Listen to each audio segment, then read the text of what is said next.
पंडित जी की वेशभूषा। किसी गांव में एक पंडित थे। वह सभी शास्त्रों के अच्छे जानकार थे। वह सब कुछ जानते थे, लेकिन इतने ज्ञानी होने के बावजूद भी वो गरीब थे। उसके पास घर नहीं था।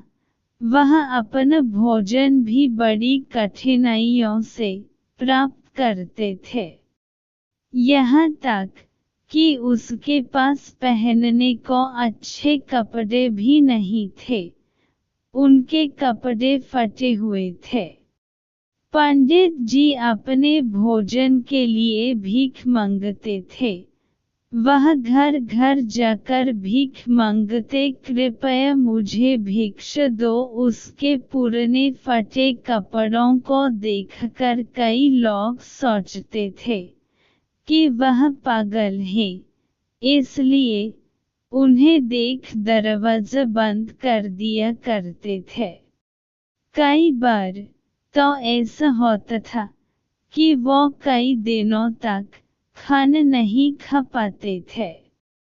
एक दिन उनके फटे पुराने कपड़े देखकर एक व्यक्ति को दया आ गई और उस व्यक्ति ने उन्हें नए कपड़े दिए। उन नए कपड़ों को पहनकर वह पहले की तरह भीख मांगने गए। कल एक घर से जहन उन्हें भगा दिया था और दरवाजा बंद कर दिया था।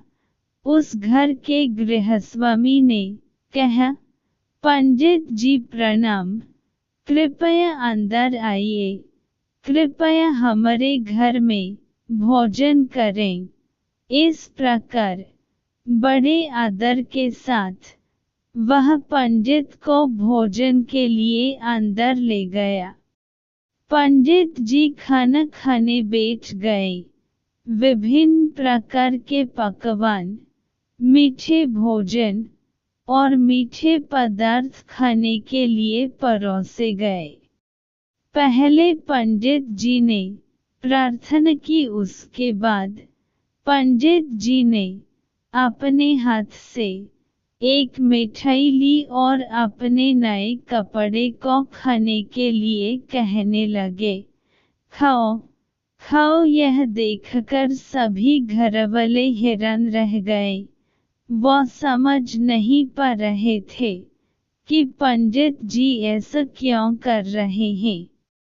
उन्होंने पंडित जी से पूछा, पंडित जी आप कपड़ों को खाना क्यों खिला रहे हो? तब पंडित जी ने इस प्रकार उत्तर दिया, वास्तव में इस नए वस्त्र के कारण आपने मुझे आज भोजन दिया है।